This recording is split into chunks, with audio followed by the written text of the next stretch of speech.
I shall lend my assistance. Hey, what is going on, everybody, May her mercy and be with welcome you. to Fantasia. For today, we're going to be jumping into another session of Epic 7 now today. Have Got some more mercy first on us. impressions for you guys. This time around, we're going to be taking a look at Ivana here, who is going to be a new Soul Weaver, right? She is actually going to be a priestess-like character with very priestess like garments. I can't I can't get over the fact that they just flashed feet in front of everyone. I guess we know why people can't wait to summon her next week. Her current side story is out, by the way, if you're interested in her backstory. However, her banner is going to be releasing in a week on the May 21st, right? So do keep an eye out for that if you're interested in pulling for her. I had a lot of questions of people asking whether she's going to be a limited unit, and the answer to that is no. She is going to be available for Covenant summons, and you can put her onto your wish list for your custom Covenant banner as well after her banner ends, right? But we're going to be discussing her kit, her skill sets, and everything, and you'll see if you want to pull for her or not. Now, Ivana is going to be a 5-star Fire Soul Weaver of the Taurus star sign, and this comes with really good base speed, as well as a lot of effect resistance in her awakenings. She will self-imprint into effect resistance, and it's a little weird, but she does team imprint into attack. Now, this star sign is actually really good, and we do see quite a few units that you might be familiar with that share this star sign, including Dien and Ahmed, both of which are absolute speed demons, but mostly thanks to their speed EEs that they have here. Right, if you want a unit that doesn't have a speed EE that shares the same star sign, look no further than DJB, who can also be built really fast with really high resistance. Just keep in mind that all of these units are relatively squishy. They don't really have too much HP or defense, and so they are quite vulnerable, and Ivana is going to fall into that category too. So we'll talk about builds and stuff later, but the high base speed kind of helps to make up for her squishiness. Going into her skills here, we have a skill 2, the Light of Repose, which is a passive ability. Now, this makes Ivana unaffected by decreases to combat readiness. So unlike Noto, she can actually still gain combat readiness, which we'll see later in her kit. At the start of the turn, she dispels immortality from all enemies, ignoring effect resistance. This is pretty much like Veronica's passive ability, right? When she takes a turn, dispels the immortality from pretty much everybody, and then you do whatever you want, right? Really good against countering Lady of the Scales, for example. At the end of someone's turn, when the enemy is granted immortality, spreads the sensor's light to dispel all debuffs from all allies and grants radiance for 2 turns, before increasing combat readiness of the caster by up to 50%. Now, if you thought that the full dispel and everything was good and gaining 50% combat readiness is good, just wait to see Radiance here, where when attacked, you are granted 50% damage reduction. That is absolutely crazy. This is not damage sharing, by the way. This is not Lady of the Scales, like someone else is soaking up the damage, like Estelle soaking up damage from everybody. This is you just point blank taking 50% less damage from all sources. That is absolutely insane. And all you need is for someone to be granted immortality on your opponent's side, and for somebody's turn to end. This isn't even Ivana ending her turn. This is her blatantly saying immortality is gonna get punished, which is absolutely crazy. This is a stacked passive, right? And I don't know how to feel about it because it is so stacked. This will very easily push Lady of the Scales out of defense teams, right? At the very least, regardless of how Ivana's going to be used in RTA, this will definitely push these Lady of the Scales defense teams in Arena and Guild Wars completely out of the meta, in my opinion, right? So we can see here, the immortality is procced because of the Rinnock going. And so Rinnock actually gets cleansed by Ivana's passive proccing, and we have this this buff that's on the team for 50% damage reduction, right? And you dispel the immortality right away, which is absolutely insane. Okay, now going into her skill 3, the Requiem Prayer. Dispels 2 debuffs from all allies by offering a prayer to banish evil, and grants ignore sharing for 3 turns and immunity for 2 turns before increasing combat readiness by up to 30%. This is also something that people have been asking for a very long time. Ignore sharing is a buff that, when attacking, you ignore all damage sharing effects.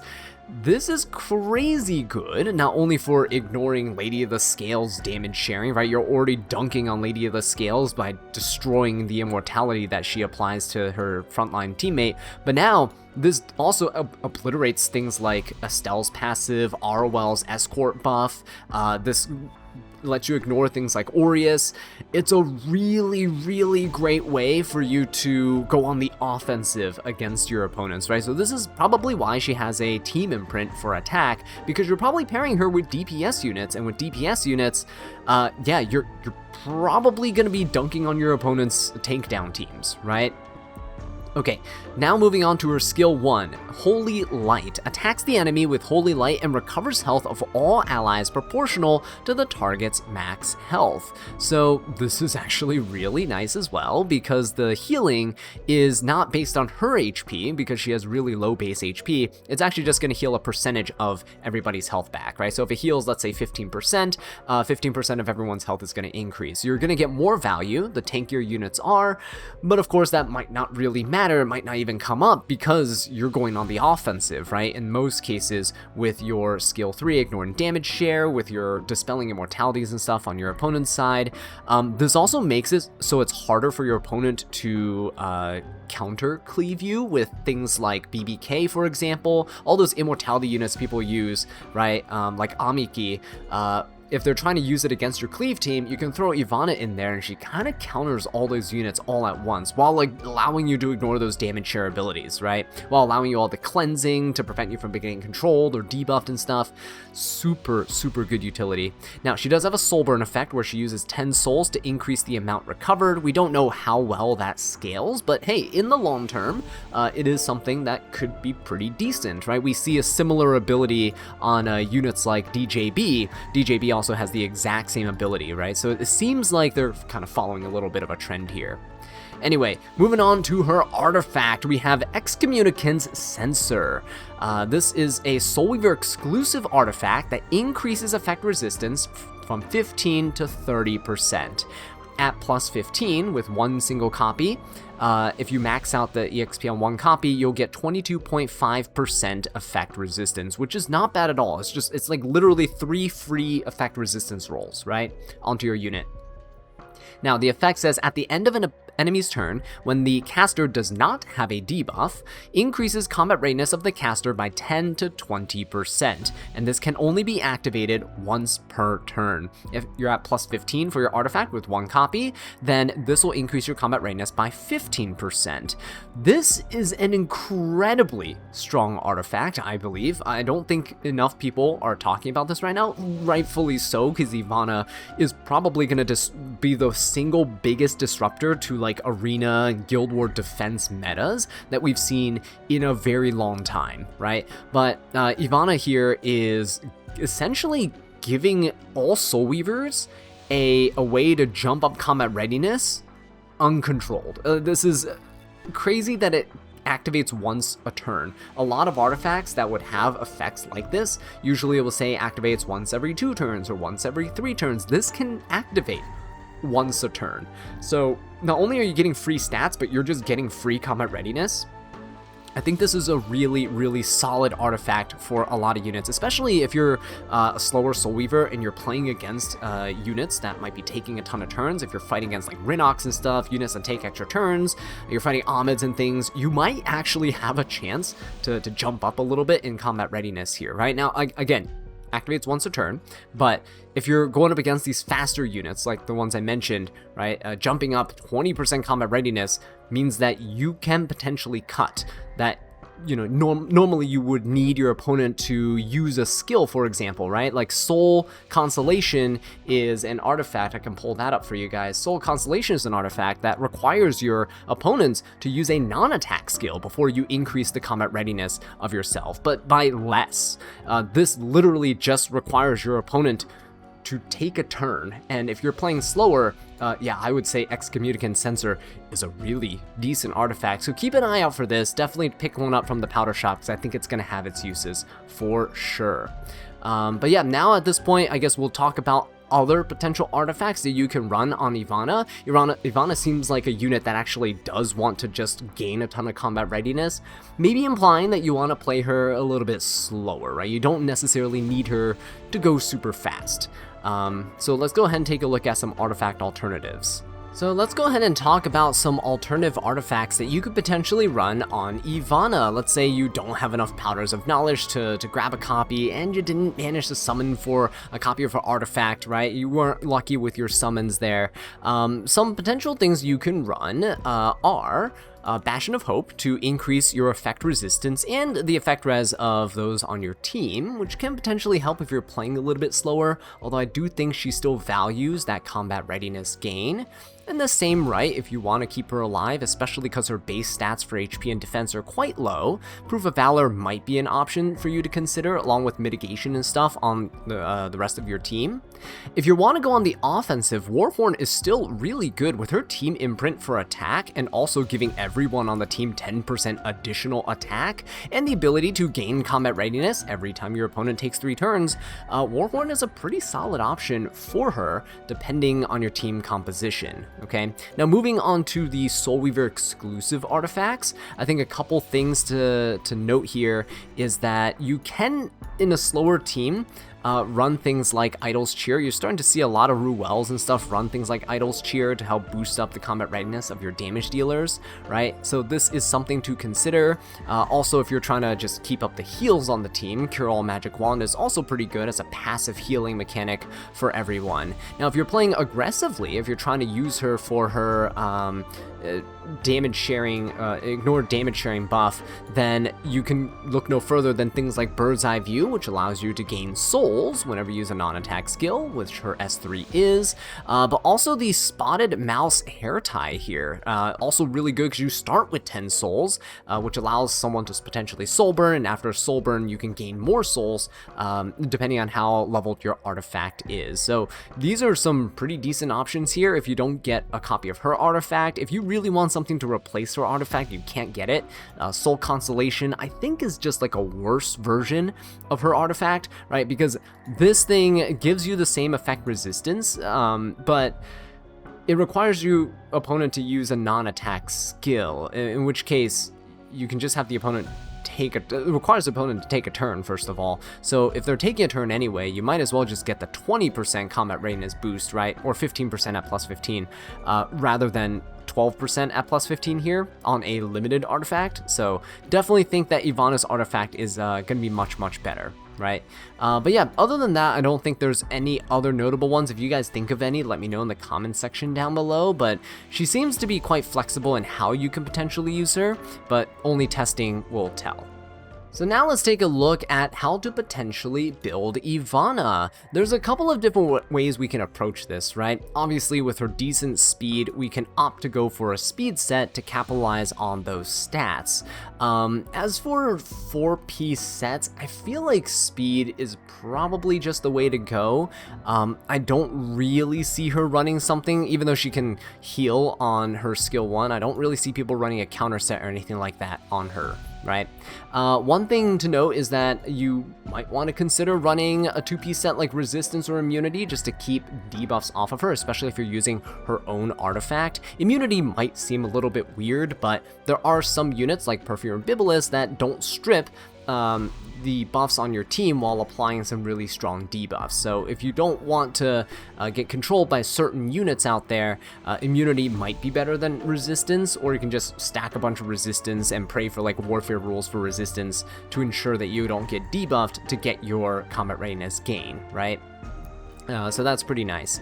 And then I think that's pretty much it in terms of like the sets that you're probably going to be running on her. I guess HP is also a decent one to bulk up, but HP scales off of your base health, so there it is.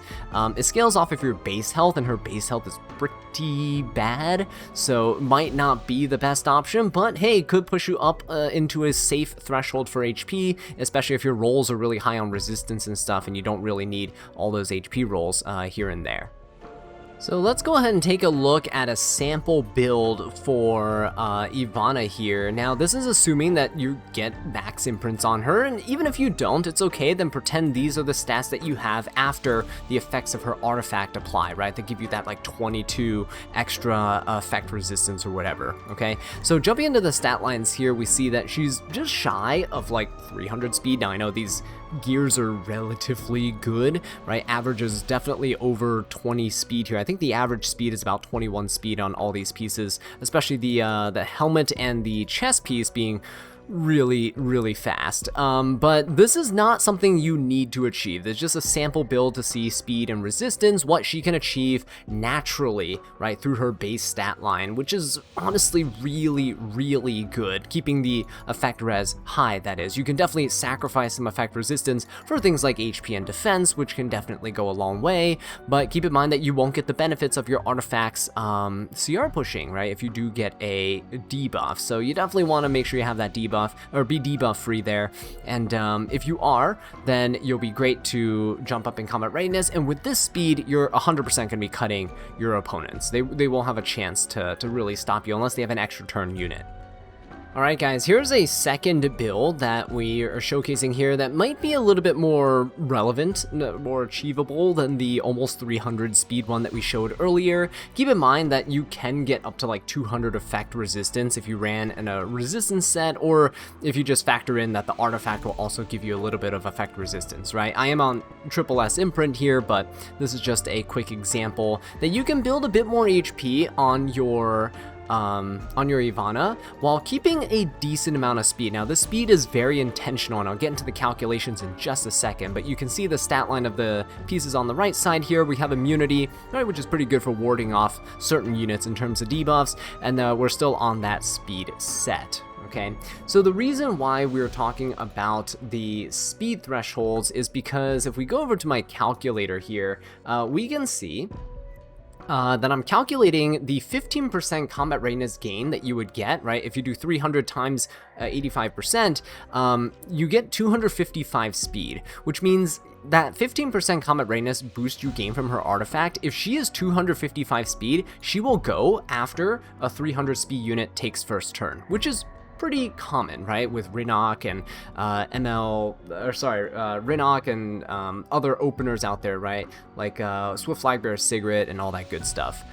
However, if you want a bit more kind of safe zone to be in, then do consider calculating with something like 320 speed, because there are a lot of units out there that are really fast, and so taking 15% combat readiness into account, you need to be about 270-ish speed, right, in order to jump and cut here. Now my build is around 260 speed. I'm kind of in the sweet spot here, just right above like 300 speed openers, which is the most common openers you'll find. But if you really want to play it safe, you want to make sure that Ivana cuts, then do be sure to make accommodations with your gear, right? So you can jump up in combat readiness and take the turn.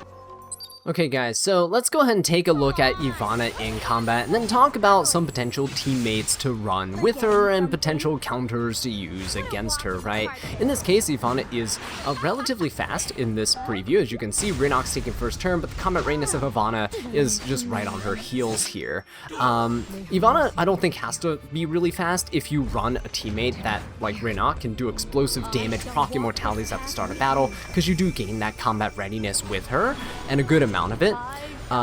But the main thing is that a lot of units don't start the match with immortality. You have to kind of put them into that immortal state, right? For example, like Lady of the Scales here. So playing a little bit more faster is just a bit more reassurance that you'll get your debuffs off. For example, here, the immunity, right, buff is really nice against Perfume and Bibulus, and the ignore damage share is really nice for all of your DPS needs. In this case, they show Dark Corvus, not a super viable unit in RTA and stuff, but definitely great in this case. You don't actually have to take down Lady of the Scales here, right? For example, even though honestly they could have technically taken down Lady of the Scales because her immortality is gone. They just chose not to for demonstration purposes. Zahhak, also not a really viable unit in RTA, but these are units that you could potentially be using in things like Guild Wars or Arena, and I think that's where she is going to see the most disruption. It's kind of like when Holiday Euphine was released to counter Basar back in the day. Basar's just left all defense teams like everywhere. Nobody used him anymore, right? And so I think we're going to see the same with Ivana. Like Lady of the Scales is probably not going to be as prevalent as before. Either that or people are just going to make hyper aggressive teams to make sure you can't proc the immortality, or like make some trap teams to bait Ivana teams into them. But yeah, I would say that Ivana not bad here, right? And you can see the healing scales with each of the units' respective HP. So Dark Corvus, a higher HP unit, gaining a lot more HP than Rinok, for example. So pairing the Ivana with fast units to proc immortality, definitely great. Units that would kind of counter her, obviously, things like, actually, now that I think about it, you can't really throw too many debuffers at her. And the reason why I say this is because if you're up against, let's say, a New Moon Luna or Swift Flagbearer Sigrid, for example, even if they do debuff Ivana, if she's on something like Soul Consolation instead, right, when we talked about alternative artifacts here, she could potentially still, jump up in combat readiness. So, as we see here, she is going to be taking the turn, she is going to cleanse, and boom, right? Ignore damage sharing is out yet again, and we have the immunity as well. So immunity, really useful against, let's say, units like Genesis Raz. There are a lot of units out there that immunity actually kind of hampers quite a bit. So Genesis Raz coming in, going onto the Bologna, somehow critting her, actually, that's kind of funny. So he gets the extra turn, goes for skill 3, and we're going to start to see some pretty big damage coming out, right? Yeah, so against Shepherd of the Dark DN, another very popular immortality unit.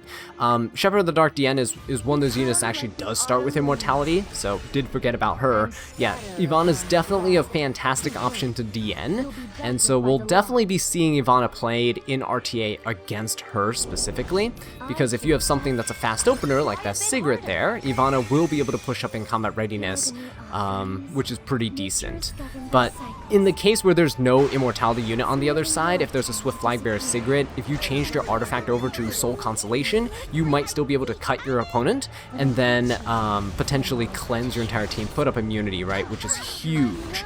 And we're seeing here the immunity actually does counter DN as well, because she doesn't strip with her skill 3, she just goes for it, right, goes for the attack, and so the ability to shut down the seal debuffs from things like Genesis Raz, something like DN, is kind of invaluable at this point.